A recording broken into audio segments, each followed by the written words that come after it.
बिस्मिल्लाहिर्रहमानिर्रहीम। अस्सलाम वालेकुम नादरीन, आप यूट्यूब चैनल देख रहे हैं। मैं इमरान खान हूँ। नादरीन, सबसे पहले तो पाक फौज के तर्जमान DGI-SPR अहमद शरीफ ने एक प्रेस कॉन्फ्रेंस की है। ये प्रेस कॉन्फ्रेंस तो बड़े अच्छे मौजू पे थी। इंडिया के साथ पाकिस्तान की गुज़िश्ता साल लड़ाई हुई, मार्का हक का भी उसे नाम दिया जाता है पाकिस्तान की जानिब से। बयानुल मरसूस उस ऑपरेशन को कहा जाता है, जबकि इंडिया ने जो ऑपरेशन किया था उसका नाम था ऑपरेशन सिंदूर। उसमें पहले इंडिया ने अटैक किया पाकिस्तान में, बहुत सारे टारगेट्स को उन्होंने हिट किया। बहावलपुर में, मुख्तलिफ शहरों में, मुरीदके में, बहुत सारी जगहों पे उन्होंने बमबारी की। कुछ हमारी एयर बेसिस पे भी उन्होंने बमबारी की। और फिर पाकिस्तान ने इंडिया के तैयारे गिराए एक एयर कॉम्बैट में, और इसमें इंडिया को बहुत शर्मिंदगी हुई। पाकिस्तान ने उस वक्त जो इतला आई, 6 तैयारे गिराए थे। फिर डोनाल्ड ट्रंप ने बढ़ाते बढ़ाते उनकी तादाद 10 से ज़्यादा कर दी है। और अब तो पाकिस्तान की जो फौज है वो भी ये कह रही है कि उसमें कुछ बड़े कीमती ड्रोन्स भी थे भारत के। तो ये कुल मिलाकर भारत का नुकसान 8 तैयारों का अब बताया जा रहा है कि भारत को ये नुकसान हुआ था। तो भारत के लिए एक शर्मिंदगी है। बहुत बड़ा मुल्क है, बहुत ताकतवर मुल्क है, बहुत बड़ा बजट है उसका, बहुत बड़ी इकोनॉमी है उसकी, और प्रोफेशनल फौज भी है भारत की। लेकिन इसके बावजूद पाकिस्तान ने अपनी हिकमत अमली से और प्लानिंग से नुकसान दिया था।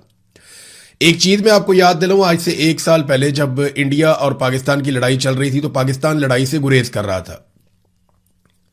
उस वक्त के वीलॉग्स अगर आप उठाकर देखें तो मैं बार बार ये कह रहा था कि पाकिस्तान को चाहिए कि जवाब दे, पाकिस्तान को चाहिए कि इस लड़ाई को उठाए और उठाकर इंडिया में ले जाए। जब इंडिया को इस लड़ाई की गर्मी का एहसास होगा तो फिर उन्हें पता चलेगा कि लड़ाई होती क्या है। इंडिया लगातार मार रहा था, पाकिस्तान जो है वो बैकफुट पे था। लेकिन जब पाकिस्तान ने जवाब दिया तो उसके बाद फिर जंगबंदी हो गई। तो पूरा पाकिस्तान के साथ खड़ा था, पाकिस्तान की फौज के साथ खड़ा था, क्योंकि इंडिया के साथ लड़ाई हो रही थी। लेकिन उसके बाद आसिम मुनीर साहब ने सारी लड़ाई का क्रेडिट अकेले ले लिया, और वो क्रेडिट लेके फील्ड मार्शल बन गए। उन्होंने एक्सटेंशन भी ले ली, इस्तिस्ना भी ले लिया, और अपने सियासी मुखालिफिन को कुचलने के लिए इस जंगी कामयाबी को उन्होंने इस्तेमाल किया। हमने देखा कि पाकिस्तान तहरीक इंसाफ को, इमरान खान साहब को, उनसे जुड़े हुए लोगों को, जो आसिम मुनीर साहब की मुखालिफ सियासी जमात है, उसको बहुत ज्यादा कुचला गया, बहुत ज्यादा उनके ऊपर तशद्दुद किया गया, उन्हें निशाना बनाया गया इस बयानुल मरसूस में मिलने वाली कामयाबी के बाद।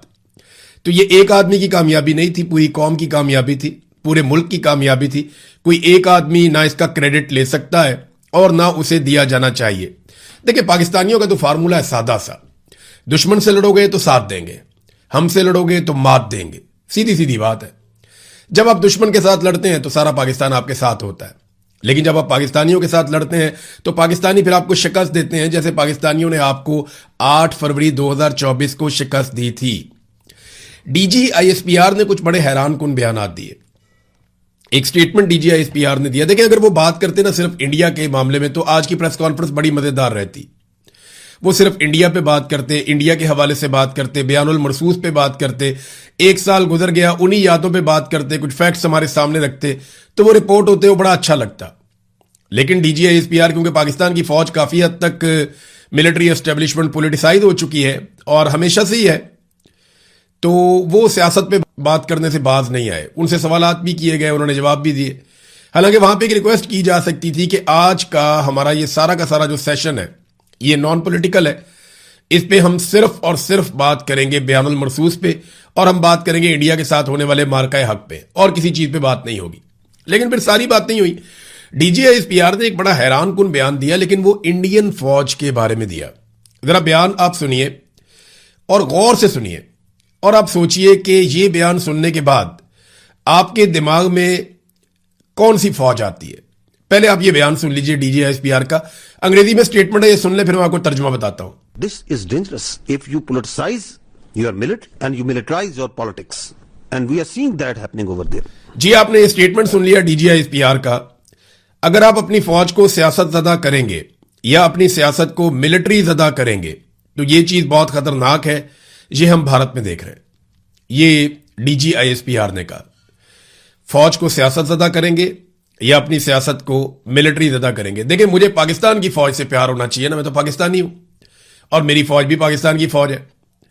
तो इंडियन फौज तो वो फौज है जिसके साथ पाकिस्तानी फौज लड़ती है, और हमेशा हमने पाकिस्तान के बयानियों को सपोर्ट किया। लेकिन सच सच होता है ना। देखें, 4 मार्शल्लाह इंडिया में लगे हैं या पाकिस्तान में लगे हैं? कहां की फौज है जिसने सियासत की है?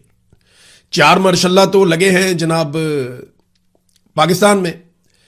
और जो आर्मी डिक्टेटर्स हैं वो सुदूर कहां पे बनते रहे, इंडिया में बनते रहे या पाकिस्तान में बनते रहे? पाकिस्तान में बनते रहे। पाकिस्तान की फौज ने हुकूमतें गिराई हैं या इंडियन फौज ने हुकूमतें गिराई हैं? पार्लियामेंट हाउस के ऊपर, पीटीवी के ऊपर, वजीर आजम हाउस के ऊपर कब्जा पाकिस्तान की फौज ने किया है या इंडियन फौज ने इंडिया के अंदर यह काम किया है? भारत में कोई SIFC तर्ज का इदारा नहीं बनाया जाता, पाकिस्तान में बनाया जाता है। भारतीय फौज कोई बहुत बड़े कमर्शियल कारोबार भी नहीं करती, मैं उसकी तारीफ नहीं कर रहा, लेकिन मैं फर्क आपको बता रहा हूं कि DG ISPR को यह स्टेटमेंट नहीं देना चाहिए था। स्टेटमेंट देने से पहले उन्हें देखना चाहिए था कि वो खुद कहां खड़े हैं। सियासतदानों का अगवा करके जबरदस्ती फैसले और तरमीम नहीं करवाई जाती, भारत में, पाकिस्तान में करवाई जाती हैं।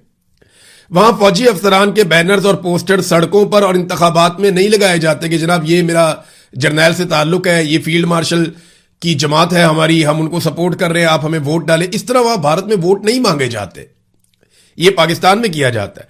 भारत में वहां के मिलिट्री चीफ जो है वो एक्सटेंशन वगैरह इस तरह की चीजें नहीं लेते, इन चक्रों में नहीं पड़ते। यहां पाकिस्तान में इन चक्रों में बहुत ज्यादा पड़ते हैं, भारत में ये चीजें बहुत कम है। फिर वहां जो है पुलिस वाला भी एक फौजी ऑफिसर को पूछ सकता है, यानी कानून की इस हद तक बालादस्ती है कि वो कम से कम फौजी जवाबदेह होता है, अगर पुलिस वाला भी उसको पूछना चाहे तो पूछ सकता है। वहां फौज पूरा इलेक्शन चोरी नहीं करती भारत में, पाकिस्तान में तो पूरा का पूरा इलेक्शन ही चोरी हो गया ना। इलेक्शन कमिश्नर की तो औकात ही नहीं है, एक आवाज दें आर्मी चीफ तो वो बेचारा दौड़ा जाता है फाइलें हाथ में लेकर। लेकिन भारत के अंदर जो इलेक्शन कमिश्नर है वो बहुत आजाद है, बहुत ताकतवर है, और वो इलेक्शन करवाते हैं अपनी मर्जी से। तो उनका आर्मी चीफ मुल्की और आलमी मामलात के अंदर मुदाखलत भी नहीं करता, ना मईशत में मुदाखलत करता है, ना दाखिली पॉलिसीज में मुदाखलत करता है, ना खारजी पॉलिसीज में मुदाखलत करता है। आज मेरे सुनने वाले जो लोग हैं उनमें से ज्यादातर को यह पता भी नहीं होगा कि इंडिया का आर्मी चीफ कौन है, लेकिन आप सब जानते हैं कि पाकिस्तान का आर्मी चीफ कौन है। डोनाल्ड ट्रंप से पूछे ना इंडिया का आर्मी चीफ कौन है, वो नहीं बता पाएगा। पाकिस्तान का आर्मी चीफ क्योंकि गैर निसाबी सरगर्मियों में इतना ज्यादा मुतहर्रिक रहता है, वो सारे काम करता है जो उसके करने के नहीं है, लिहाजा वो हाईलाइट में भी रहता है। फिर एक और बात जो है वो DG ISPR ने की पॉलिटिकल पार्टीज के बारे में पाकिस्तान में। उन्होंने कहा बातचीत सियासी जमातों का इस्तेहकाक है, मसाइल हल करें। किसने रोका है? अफवाज सियासत में स्टेक होल्डर नहीं है, हम किसी सियासी सोच की नुमाइंदगी नहीं करते। देखें DG साहब ऐसे तो ना करें ना। मुझे जब ISI उठाकर लेकर गई थी तो 5 महीने मेरे से सिर्फ सियासी मुतालबात कर रही थी कि ये प्रेस कॉन्फ्रेंस कर दो, ये बात कह दो, वो बात कर दो, इसके खिलाफ झूठी गवाही दे दो, फलाने सियासतदान को सपोर्ट कर दो हमारे कहने पर, और फलाने सियासतदान को सपोर्ट ना करो क्योंकि हमारे आजकल वो खिलाफ है। तो ISI तो 5 महीने सियासत ही कर रही थी। और क्या कर रही थी जब मैं उनकी जबरी तौर पे गुमशुदगी के दौरान मैं उनकी हिरासत में था? वो यही काम कर रहे थे। आपने खुद एक सियासी जमात को इंतशारी करार दिया, उसके लीडर को ज़हनी मरीज करार दिया, और आपने ये भी कहा कि इंतशारियों के साथ कोई बातचीत नहीं हो सकती। कई कई घंटे की प्रेस कॉन्फ्रेंस आपने एक पॉलिटिकल पार्टी के खिलाफ की, फिर आप कहते हैं फौज का सियासत से कोई ताल्लुक नहीं है। ये इस सदी का सबसे बड़ा झूठ है जो DG ISPR बोलते हैं। यानी सियासतदान खुद बेचारे कहते रहे हैं, 2024 में जब मुज़ाकरात हो रहे थे वो कहते थे हमारे बस में कुछ नहीं है, हम PMLN वालों से, पीपल्स पार्टी वालों से बात करते हैं, वो हाथ खड़े कर देते हैं। आप कह रहे हैं आपका सियासत में किरदार कोई नहीं है। ख्वाजा आसिफ जो आपका वजीर दिफा, आपका बॉस है, आपके बॉस का भी बॉस है, वो कहता है जी पाकिस्तान में हाइब्रिड सिस्टम चल रहा है, दोगला निजाम, यहां पे फौज हुकूमत खुद कर रही है हमारे साथ मिलकर। आपके बॉस का बॉस ये कहता है कि फौज सियासत में है, और आप ये कहते हैं फौज सियासत में नहीं है। जनरल बाजवा भी सियासत में था और वो साबित हो रहा है अब, रोजाना की बुनियाद के ऊपर इसके ऊपर गवाही दी जा रही है और मौजूदा सियासतदान दे रहे हैं। ये जब कल आसिम मुनीर साहब नहीं होंगे ना इस सीट के ऊपर, तो आप देखिएगा कि ये जितने लोग आजकल सलाम ठोकने आते हैं ना, ये सारे कहानियां मार्केट में फैलाएंगे कि आसिम मुनीर ने किसको क्या कहा था, किसको क्या कहा था, किसको क्या कहा था। लोग इसके ऊपर किताबें लिख देंगे। अब 2024 में जब मुज़ाकरात हो रहे थे हुकूमत के और अपोजिशन के, तो उस वक्त इमरान खान साहब से एक मुलाकात करवानी थी। हुकूमत ने वादा किया जी हम कल मुलाकात करवाते हैं इमरान खान साहब से आपकी, और उसके बाद हुकूमती अराकीन ने अपोजिशन को यह पैगाम दिया कि जनाब हमारे बस से बाहर है, ये मिलिट्री एस्टेब्लिशमेंट या फौज ने यह फैसला करना है कि इमरान खान से आपकी मुलाकात होनी है या नहीं होनी। फिर आप कहते हैं कि आपका सियासत से ताल्लुक कोई नहीं है। देखिए, अगर ये सारा झूठ बोलने की बजाय बयानुल मरसूस के ऊपर तवज्जो मरकूज रखते DG साहब तो ज्यादा बेहतर था। या वो ये बताते कि मैंने पूरा वो पढ़ा है, जहां जहां पे खबर मुझे मिली मैं सुन तो नहीं पाया, लेकिन जहां जहां पे ये खबरें छपी हैं बीबीसी में, मुख्तलिफ जगहों पे मैंने उनको पढ़ा, तो भारत ने पाकिस्तान का पानी रोका हुआ है। इसके ऊपर उनको एक हिकमत अमली देनी चाहिए थी कि हम भारत से पानी कैसे और कब छुड़वाएंगे। देखिए, जो सिंध तास मुआहिदा है उसके तहत 3 दरिया हमने भारत को दे दिए थे, सतलुज, ब्यास और रावी। वो तीनों तो हो गए खुश्क। इन 3 दरियाओं का पानी पूरा करने के लिए जो दूसरे 3 दरिया हैं, मगरबी दरिया, वो हमारे पास थे, सिंध, झेलम, चनाब। अब भारत इन दरियाओं का पानी भी रोक रहा है और इन्हीं दरियाओं से हम अपने बाकी दरियाओं का पानी पूरा कर रहे थे, जो 3 दरिया हमने भारत को दिए थे। यानी 3 दरिया हमने भारत को दे दिए 1960 में और 3 दरिया अपने पास रख लिए। अब जो 3 दरिया हमारे थे, भारत उनका पानी भी रोक रहा है। पहले जो हमने उनको दिए, उन्होंने 50 साल अच्छी तरह उनके ऊपर डैम्स बनाए, और अब जो हमारे 3 दरिया हैं उनकी नजर उनके ऊपर है और वो लगातार उसका पानी रोक रहे हैं। इस वक्त उन्होंने पानी रोका हुआ है और ऐलानिया तौर पे रोका हुआ है, बताकर रोका हुआ है। उन्होंने कहा कि हम रोक रहे हैं। पाकिस्तान में बार बार इसके बारे में खबर आ रही है और ये एक दिफाई मामला है, ये आबी जारहियत है, इसको आप कहते हैं कि एक्ट ऑफ वॉर। लेकिन इसका आपने जवाब क्या दिया? इसके ऊपर कोई हिकमत अमली होनी चाहिए और बताई जानी चाहिए थी। कश्मीर को किस तरीके से आजाद करवाना है, इसके ऊपर एक सवाल भी किया गया वहां पे, लेकिन कैसे आजाद करवाना है इसके बारे में कोई हिकमत अमली आज तक नहीं है कि ये काम कैसे करना है। बाकी सारा हमें पता है कि क्या करना है और कहां करना है और कैसे करना है, लेकिन कश्मीर कैसे आजाद करवाना है, अपना पानी कैसे छुड़वाना है भारत से, इस बारे में कोई हिकमत अमली नहीं थी। बहरहाल पॉलिटिकल मामला पे जितना मर्जी आप काम करवा लें। अब नाज़रीन आए जरा इंटरनेशनल खबर के ऊपर। तो यहां पे डोनाल्ड ट्रंप ने एक और डेडलाइन दे दी है।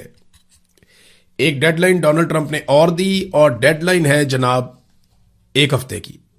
लेकिन मैं आपको इंटरेस्टिंग बात बताता हूं।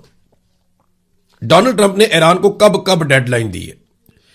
डोनाल्ड ट्रंप ने ईरान को 15 मार्च को एक डेडलाइन दी और यह कहा कि ईरान के पास 48 घंटे हैं, वरना उन पर जहन्नुम की आग बरसा दी जाएगी।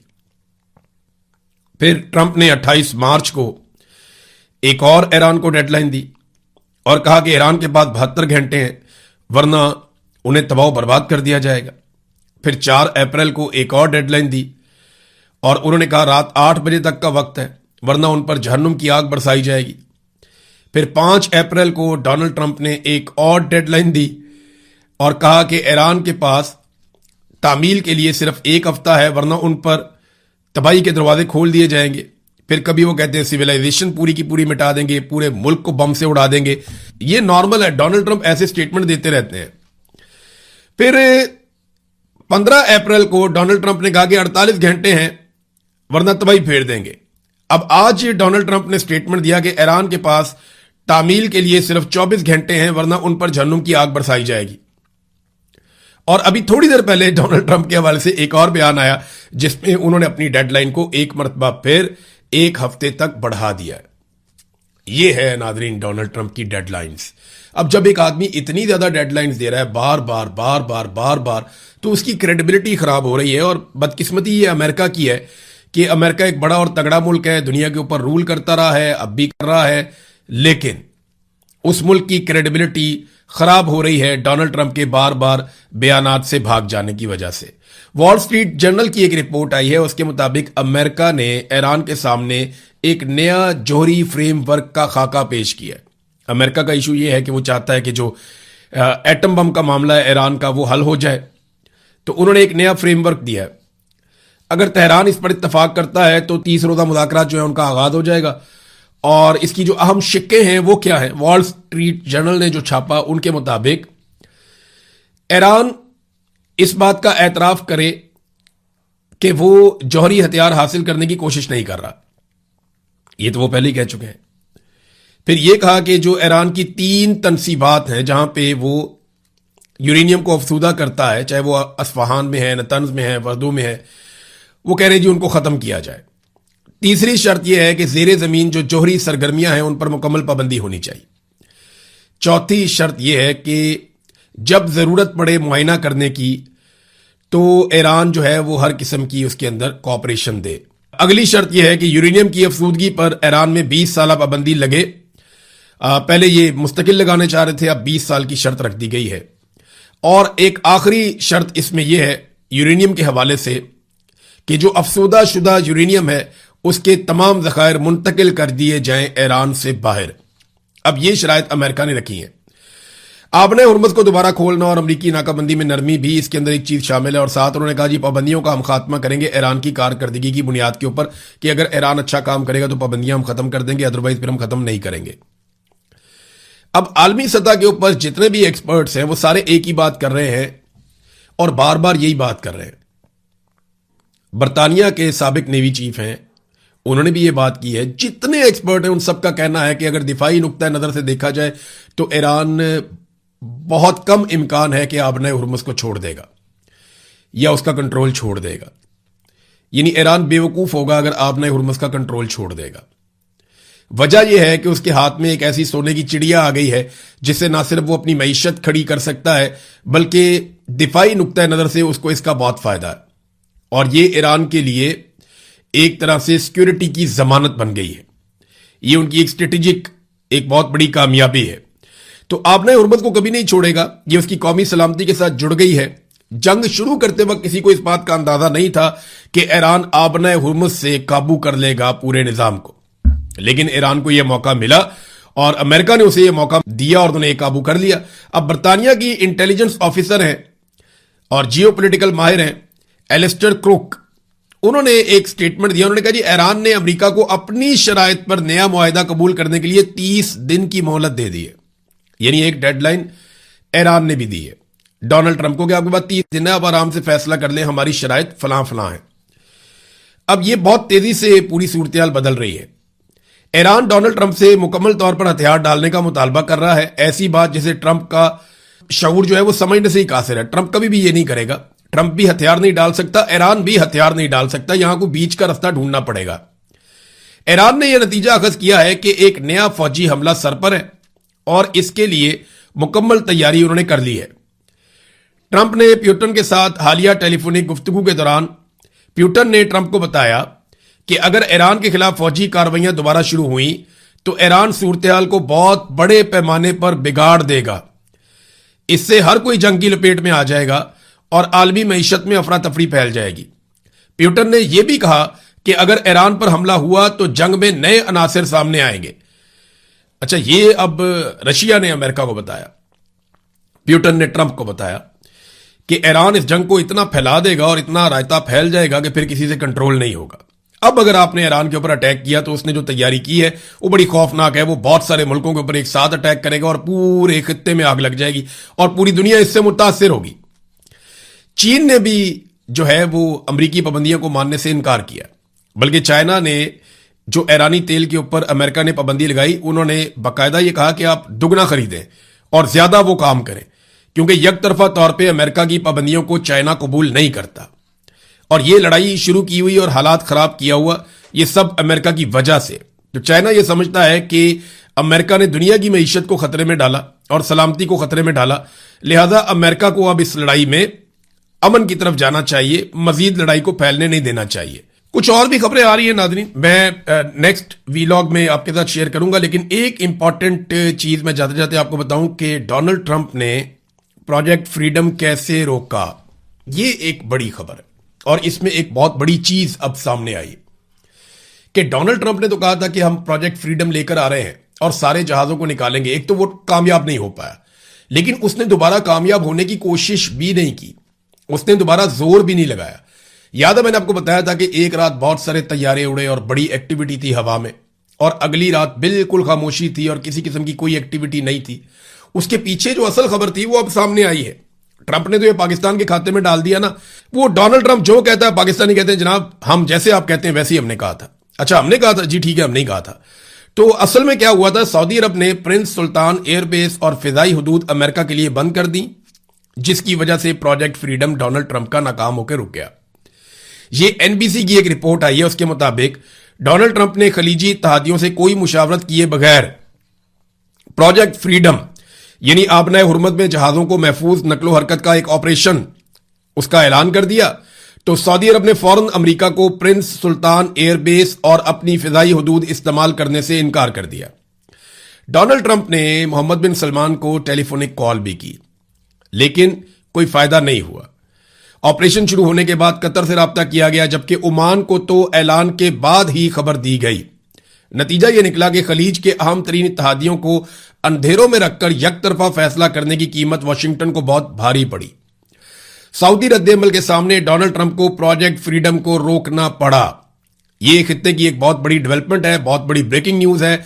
एक तरफ यूएई जो इसराइल और अमेरिका के साथ मिलकर ईरान के खिलाफ सख्त फौजी इकदाम को बढ़ावा दे रहा है, वहीं सऊदी अरब ने मुमकिन फौजी कार्रवाई का रास्ता रोका है। यह यूएई और सऊदी अरब के बिल्कुल मुख्तलिफ खारजा पॉलिसी को भी जाहिर कर रहा है। तो नादरीन, इस खबर से आप बहुत सारा कुछ समझ सकते हैं। फ्यूचर में हम इस पे बात करेंगे। अब तक के लिए इतना ही। अपना ख्याल रखिएगा, अपने इस चैनल का भी। अल्लाह हाफिज।